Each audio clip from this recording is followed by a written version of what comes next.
watching Contenders, you know who to recommend. It's literally right in front of you, there and ready for you to say, these guys are pretty good. Don't believe me? Watch Contenders. And to me, it goes to show, and I say this time and time again, but that's because there's something to it. The depth of the competitive pool of players, especially in the European League. It's so insane. I mean, you have players that probably aren't even in Open League yet that could compete with some of these guys just on an individual level. It's really, really, really impressive to watch how all these players have progressed from the very start in PUBG to where they are now. And believe me, they're going to continue to do so and continue to make it harder for all these other teams around them to do good. Zoekt Een Naam, as per usual, out early on. They'll go Alcantara and jump around there to get some loot on the coast, on the edge of the northwestern side of the map, and then all these other guys, they're kind of just floating on out there, and it seems like we don't have any confrontations this time around. Sorry. No, that's a good thing, at least for the early part of the game. It'll all come down to which circle we get as well, and how teams are going to have to deal with that. Avangar going up towards Alo Cabruya. We'll have to see where. So they've got 3 spots now they go to. They just jump out early. Once the F button is shown, they just jump out. I am interested to see though, because should the plane come in straight over Campo Militar up north, you know that's where Avangar has been going on those sort of circles. If they're gonna jump out that early, if they're gonna stick around for a little while longer, maybe take Torre Ahumada, Cruz del Valle, something like that. But sure, I mean they just jump out early, and the thing is, in this league, with just 16 teams on a map like Miramar, there's room for everyone. I mean, the fact that sometimes we see teams contest each other is, I don't want to say bad, but it's unnecessary in a way, at least when it comes to you could just go somewhere else in this circle. Again, well, reality is just like we were last game. And of course, doesn't mean it has to go to the same place. James, it could hard shift south and we'd get our island endings. I knew you were going to say I've seen them. I've yet to cast them. I want one too, you know? It's one of those things. It's only fitting that if it did happen, it would be with me, wouldn't it, Toby? It's only fitting. And also with this group of teams. I mean, it's just been so crazy what we've been able to see. Now, K23, they get themselves Monteno Evo for free. It's a great place to loot from because sure, you're on the western side, but you have access to the south path, you have access to up north. I mean, you just have a lot of room to rotate around west. So if you're in the middle, we're talking Picado, we're talking Graveyard, these Minas Generadas splits. You know, there's so many priority loot spots pretty close to where you are. Yeah. So odds are that you will have, I mean, you really have to do your math probably. That's kind of the thing. If you loot on the edge, you have to do technically less homework on what other teams do because you're always looking forward. Whereas if you're in the center, you always have like a billion teams around you on all sides, and you always need to know when do they rotate, how do they rotate, what can we do here, what can we do there, and it's so hard to get those informations really early on, and that's why I think we saw Besiktas in that first game lose Ultra to Futbolist because they had no clue they were going to be where they were. Because in all fairness, they haven't played them on Miramar before. And that is what it comes down to, right? As we watch these games develop, as we watch a few more, because you can't really do it off just like 1 or 2 games, right? Because like where we said the planes come in, things change.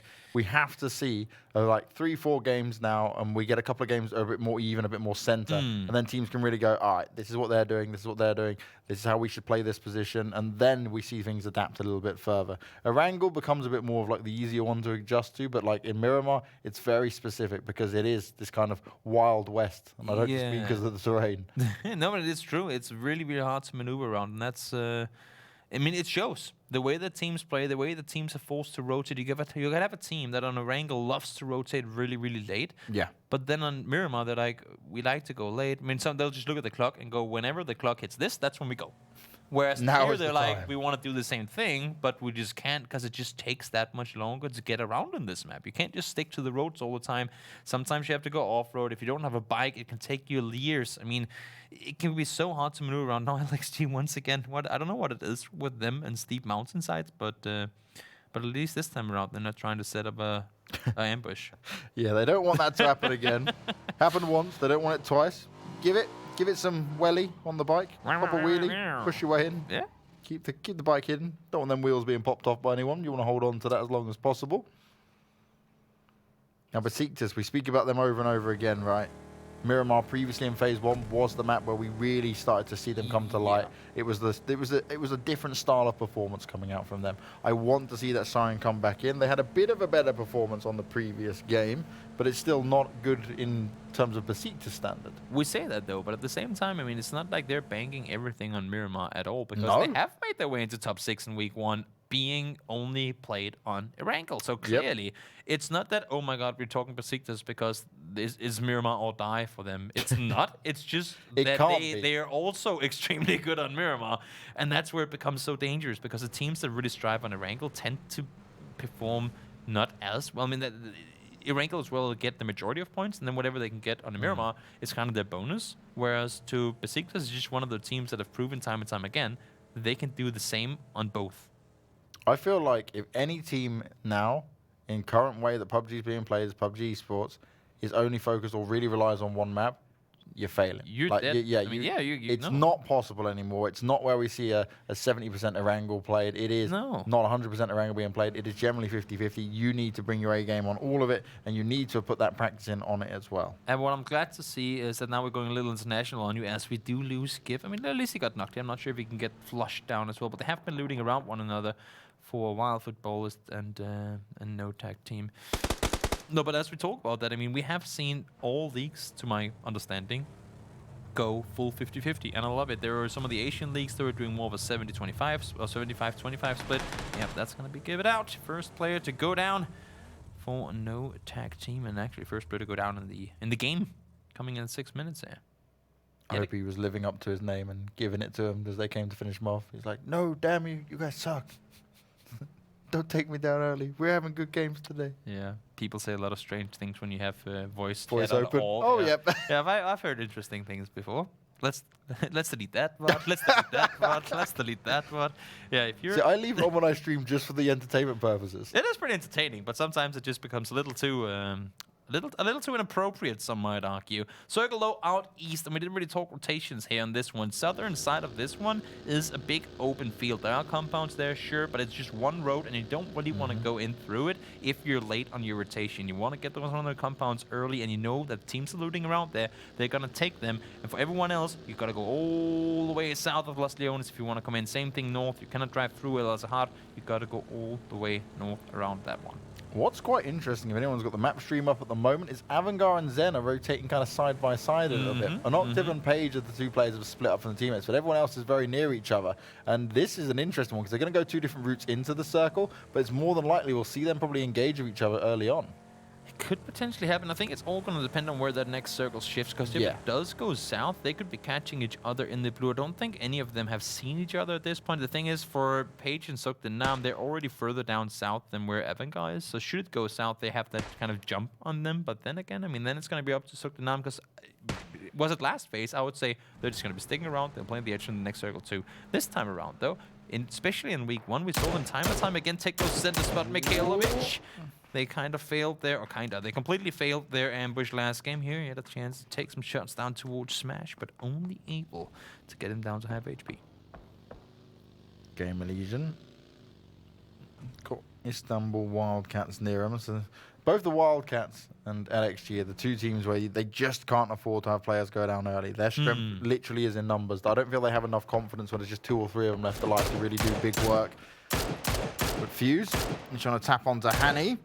Can't quite land the shots, and they're starting to work their way down. Zinzan is able to reply back with one, but is he going to look for any more on it? One thing that I've been wondering, and that's just me speculating, Riddle, I think, is one of the only teams that I know that play with 2 bolt actions. Because both Clip and Sinsen prefer to play the bolt action, but normally you see 1 bolt action and 3 DMRs, right? Yeah. And I just have a feel like sometimes it can pay off super well. You get 2 instant knocks, boom, and you just push on it. We've seen that happen before. But other times, I mean, I don't know. I feel like the damage you can apply is just a lot quicker when you have the other setup in hand. You see Macan, they're pushing on over towards Futbolist, and Futbolist, they're split 2-2. If Gamerlegion reacts on this, if they realize it quickly enough, they can do what's needed here. But now they lose 1 player. Maybe a bit of an early aggression coming in from Macan. Not what you want to do to start things off here. He should have never been able to allow that to happen. The teammates should have been working for Gamerlegion there. They will flush Mockingjay out. And the saviors in the other 2 members left on the Futbolist won't be anywhere close just yet.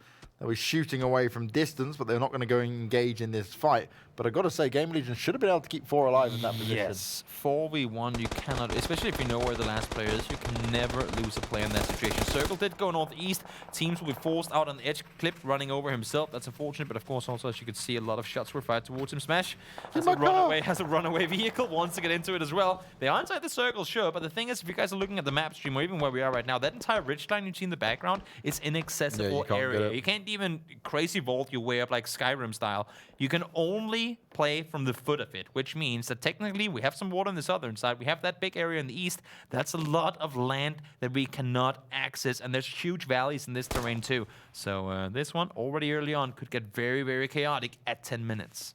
We need a home, and LXG kind of had Riddle pinned a bit there, which meant they lost 1 man.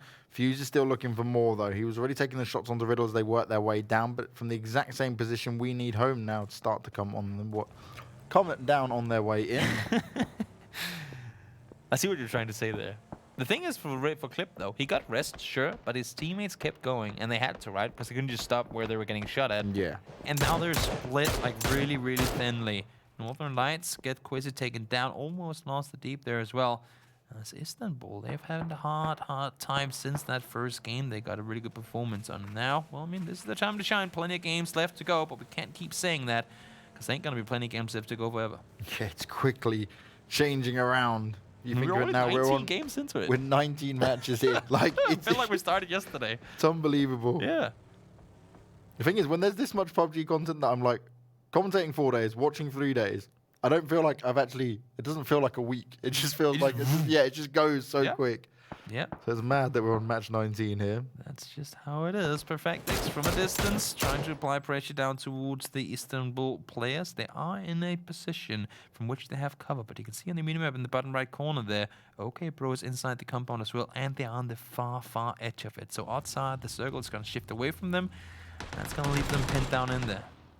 Avangar, they wait for Besiktas to come to them, and it's the same teams going back and forth. It's like, oh, it's you guys again. High five. No, wait a second. Shoot in the face. Wait, does Avangar and Besiktas fight? What? It's just the most wildest thing now. I want to know how many times across matches these two teams have just met early on, because they seem to have exactly the same style and where they want to go, positions they want to take. Yep. They're so evenly matched in that sense. But Avangar come out on top on the general ability when it comes down to it. Compound priority has been very, very similar for these two teams. Seems like Clip is going to go down. Fuses as well. Maybe they had a little chit chat. Oh, you're not too? Let me just chill down here with you for a second. But seems like we're gonna hug. We're gonna cuddle, bro. Maybe if we press F at the same time, we can rest each other. I don't think that's how it Keep works, me warm. Circle's closing on it. Quizzy's still trying to contain them, but the thing is, they cannot risk getting knocked here. As soon as, or if they get knocked by one of the Istanbul players, because now they have been headshotting them a few times, that's gonna be the time gap for Istanbul to leave. Now, Circle does go east. Next one has to exclude the bit of water down there. At least you'd assume that it does. East, though, you got a huge, huge open field. Rarely ever see games go all the way out there, but with these hardships we've been getting in this group, I mean, there's no saying where it's gonna go. Not even just this group, in contenders in general. Yeah. The circles and shifts we've been getting, anything is possible at this point. Insidegames, they're still up and in it. K23 running around at the moment. They've had a good game so far in the last couple of games. On the previous one, they went down obviously earlier than what they would have wanted off the back of their win. But in total, I think they'll be very happy with how this day has started off for a team that was not struggling when it came to Wrangle, but just not getting enough points consistently. Like, it was, oh, we'll be in the top 8 but no kills. Oh, we'll be in top 2 and we'll have a few kills, but like, it wasn't ever anything that you'd go, oh, that's going to help you massively jump up. The thing with K23 is they, as well as a lot of the other teams in the bottom side of things right now, are one of those teams that can have those really good games. They've already shown it in the game 1. But they're really, really dying on those 0-point games. They've had way too many double-digit endings as far as what their placement was, and not getting any kills with it. And fortunately, we're not seeing it here. Ival, I don't know where you're going, but you are indeed trapped. Yeah, that's a wall. That's a pretty hard wall to fall into. And where's that secret entrance to my cave? Oh my god, it's on Vikendi, wrong map. No. Yeah. No Batman moments for Ival coming out of this one. There's no waterfalls to drive through or anything. Or see Gamerlegion once again under pressure. They lost Magan early on. Now they lose Bjorn as well. And this is going to be hard for them. They have a spot on the edge of the circle, but they got 3 teams nearby. 16 18 teams still in it, 48 players alive. Eventually, someone is going to be the first team out of this. Yeah. But they keep backing away as of now. Hamster, little poke, little shot, tries to make it connect, and at least just going to go reposition himself. But Nork is very up high on top of him. Morph is able to come over onto Fex as well. Quizzy tapping away, trying to take away some of the kills from these teams that are fighting off against each other. But don't leave yourself too far out in the open, as Powerful will come around the corner, and they will finish off the remaining Gamerlegion players. And the thing with this circle is as well, we have no idea how it's going to end. There's a city on the right, a top northwest edge. There's an open field in the east, like really, really pancakey flat. There's a huge mountain in the middle of things. There's so many different scenarios. So if your team's still on the edge, you have no idea kind of what you're playing for. Zoekt Een Naam miles up north, and that's going to be Genso blown up 3 barrels down in that direction. Ain't going to be allowing him to go out there, and that's going to be Futbolist. Finally, we're seeing some teams eliminated. For Futbolist, though, unfortunate for them, going down and out in 15th place. You don't get much more of a worse position to be in there. You meet Zen, then you meet Avangar. Yeah. Oh, Had great. they kept driving, that would have been Besiktas too. So that's just, yeah, that's odds of the survival, lineup, yeah. 0. Lineup of heavy damage dealing, on-point teams to run across. But Powerful, they already eliminated Gamerlegion. They're going to look at now try and take down the Northern Lights. We get the new circle pop, and we see it goes down south. That's interesting. K23 still within it, the Wildcats, inside game.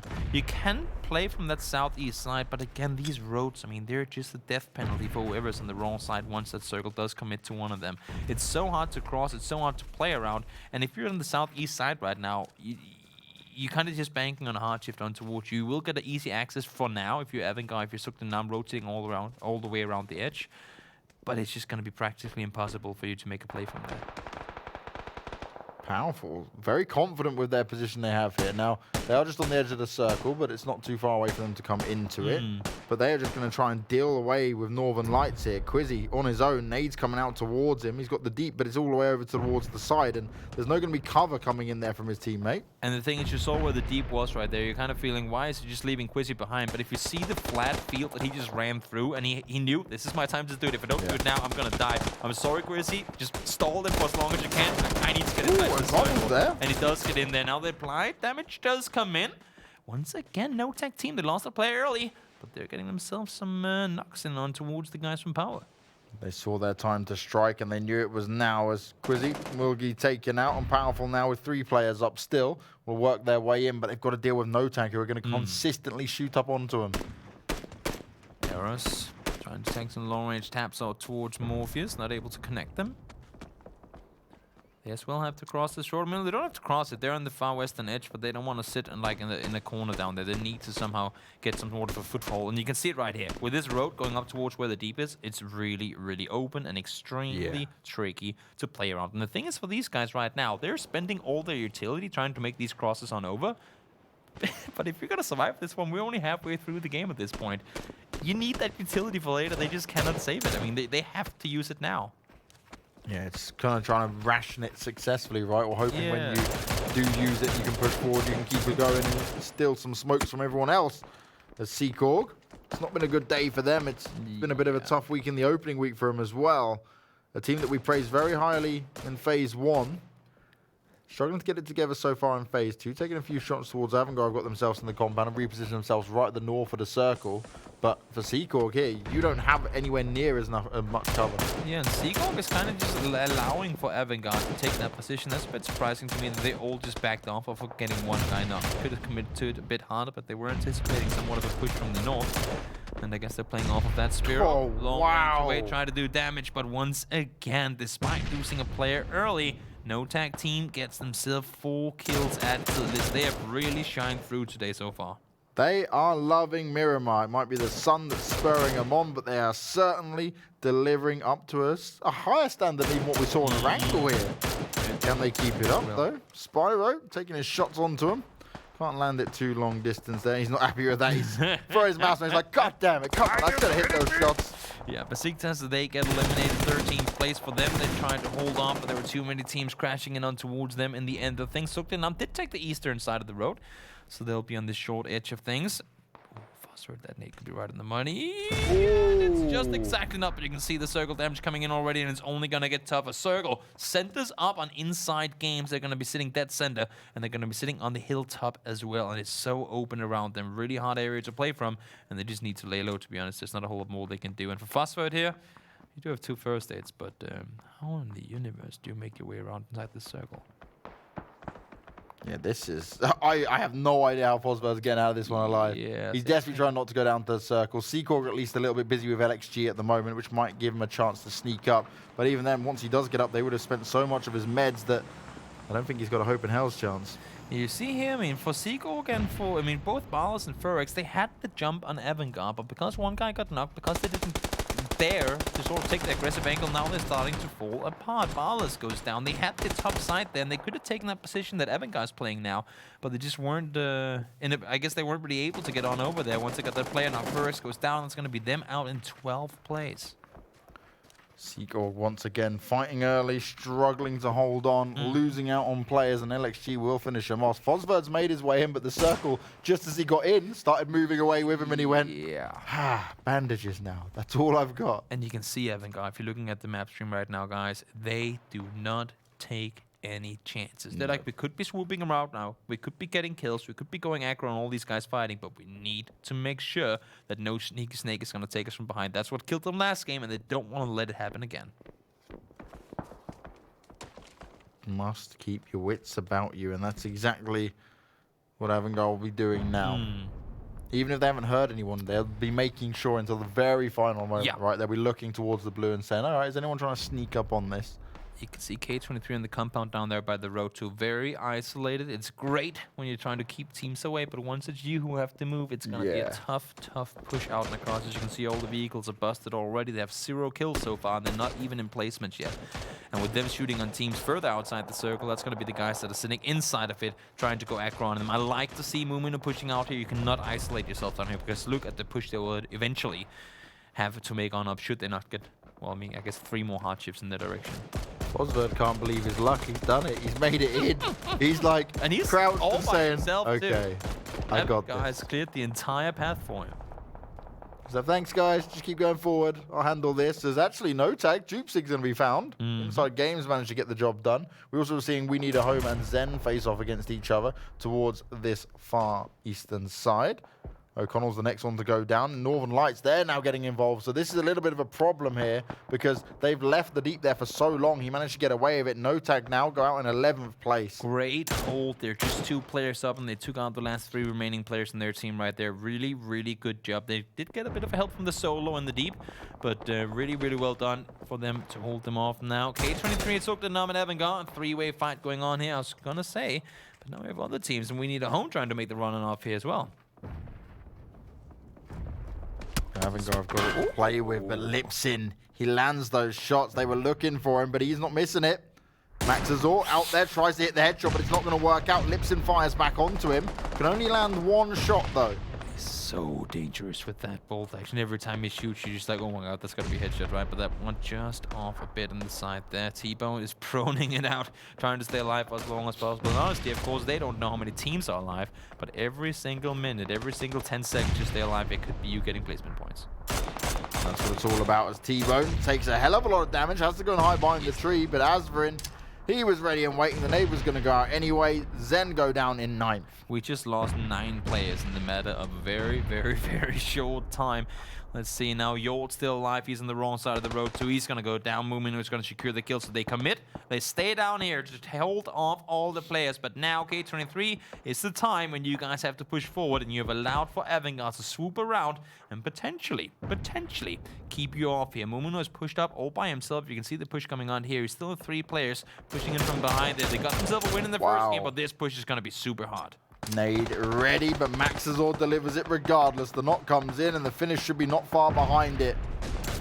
Ooh, Didn't actually connect. Plenty of nades went out though. Grags the next one to be on the floor. And K23, they're just trying to use the smokes to the advantage, but everywhere they look, more bullets come out towards them. That smoke is doing no good for him, and Dezal's trying all he can to just fight back into this, but he is the final member that isn't knocked. He's got 7 health. The blue was doing big damage on him, and Avangar just proving too strong. I said it earlier, they cannot sit around and just wait for that circle to shift away, especially not allow for teams to get around the side and take them out. That's 9 kills for Avangar. They do lose Asterin, but 9 kills for Avangar. Maxisol, really tough player to deal with. Anoctive, very talented and highly knowledgeable player too. They still have a chance in this one. Gotta say though, for Insidegames, actually I thought they were just 2 players up, but they're all 4 alive. They're just very, very pinned down inside that shack for the longest of time. They're all 4 alive. Yeah, they kept it passive, but still managed to get 3 kills in total. Katurkan and Fosverd are our solo players in this. Fosverd all the way up the north and Katurkan down in the south, and he's heard everything that Avangar's done. Oh yeah, the deep's there in the corner, blending in. There you go. 3 players taking up 3 placements. So he made his way up right, but he also shot onto Insidegames, and they still didn't go finish him off. So they should definitely know he's there. You would assume so, but not quite. I mean, of course, as you can see, they're looking around as much as they can. They're sitting very thinly split, so thin the spread. They do get him down there as well. Good job, good job. Should Stampede go down now, that would be a potential of no rest coming in. But the thing is, as you can see here as well, there's such an open field for them to cross if they do want to get over there. So it does buy them a bit of time should they get knocked. So I like the way that they're splitting out now. Taking a lot of control, making sure that nobody can get that surprise angle on you. Katurkan, he's just on the very edge of the circle, looking to move up soon. Could he surprise any of these Avangar players right in front of him? We speak about and praise how good they are at keeping an eye on what's going on around them, but are they going to see this straight off the bat? Are they already thinking it is safe? Actually, we cleaned up this area. We've done our job because the Wildcats haven't been up there. Yeah, you just can never be safe. I mean, unless if you know the amount of players that are alive and you know exactly where they're playing or where they were, you just always have to have that kind of eye in the back of your head saying, there's got to be someone here, right? There's got to be someone here, especially in these sort of endings with the kill feed that's been so chaotic, so many different teams fighting left and right and all over the place. You just need to anticipate there's a guy hiding behind every single tree and every single bush. Avangar are going to let Insidegames and LXG take this fight and then make their decision on it. Yeah. I love the way that Insidegames is playing this one with all the open angles. You can see they push up as fast as they can, which means that if a team does push towards them, they can maneuver their troops around. They know they have the numbers, so there's no reason for them to push, but nobody will be able to push close enough that they can't get the troops up in their direction to get the info they need. Fosverd goes down, Maxisol, headshots, and M24s and Maxisol. That's just... the way it goes. That's just how it is. Maxisol, living the dream, the headshot dream, ending lives, no problem at all. Still, there are only 2 players up for Avangar, 4 for Insidegames, 3 for LXG, and Katurkan for the Wildcats is all alone as... Oh, back. There you go, 78. Maxisol doing a lot of damage, but is he able to get the finish off now? He pokes up once again. Katurkan just want to chill for the longest of time. He's inside the circle, and believe me, I mean, the only team that could really peek him out here is Maxisol and Avangar. I mean, as much as I say they have to look for him, you can see Anoctive, he's jumping around like a madman trying to spot out if there's anyone coming on the side. Okay, so with the circle shifting away from Avangar now, I would assume that they'd stick around here, try to find it. But the thing is, this is the final circle, right? So, so what's going to happen? 27 minutes in and we're down to just 9 players. Plenty of time to work with for Insidegames, though. They've got so much control on this spot. They need to know, like, they need to be able to prioritize where the pressure should come from. You see it right there. As soon as they spotted out the Avangar players, boom, you shift players over in that direction. You have 4 players up. You need to be able to maneuver, like the whole micromanaging your troops here. Whoever's the game leader there, you need to call where the priorities are right now. 6 grenades now, 5 after that one went off from Maxisol. So he's definitely looking to try and make that work out for him. Nades going back out towards them, and it's not getting quite close enough just yet, but Insidegames hugely outnumbering Avangar here. LXG just chilling, hearing what's going on, knowing that we don't need to get involved in this yet. Let's let these teams fight it out. As Katurkan is now slowly, little solo cam he has down here, working his way up. He's not making any noise, but he's looking to distract and potentially punish some of these teams. And I like the way that he's road sitting. He saw that the Maxisol and Anoctive, they were maneuvering around above him. So he's just saying, the further I can get out on the edge, the longer I can stay behind them, the more of a path they can potentially clear for me. Really smart in that sense, not trying to go into any sort of uncharted territory, but stay where you were before, stay with the info that you have. And if you're inside games now, this is their game to win. They have a good position, they have Pixel sitting dead center. They have a good chance of taking home a win here. This would be their win number 3 in the tournament so far, and they're still sitting, I believe, 11th place. And that's what's crazy. If you're inside games, this is the game they need again. Yeah. Because, like you said, they're getting these wins, but there's not massively high kill games, and they haven't been consistent on many of the other fights they've been getting into. It's been always outside of like the top 8. So this is how they need to make it work with 4 alive. They've got the advantage. They've got the circle. It's centered up, and Katurkan is still yet to strike. I was gonna say, what is it gonna take for him to start shooting? Because everyone else to shoot. Yeah, but when does he start? Does he shoot now? He saw one. Nope. No, he's got a rock pipe. But then again, I just want to know. There we go. Now he starts shooting. He doesn't know where the second player is, though, but Maxisol does get forced to turn around. On Octopus like, I've been looking for snakes for the past 10 minutes. Are you actually kidding me? Maxisol gets him down, though. The double nade comes in. Gotta say, there were 11 kills for Avangar. Absolutely insanely played so far. Right now, Maxisol doesn't have to go aggro on this one. It seems like Insidegames is focusing on taking down LXG, and they're doing well at that. Brilliant work there from Insidegames. They isolate it. They get the job done. Maxisol just prones out. Is that not a shot? What on earth was that? Maxisol ducking up and down, avoiding bullets, trying to hold on, and he grenades himself to get out of the game. He does not want to allow Insidegames to get any more points.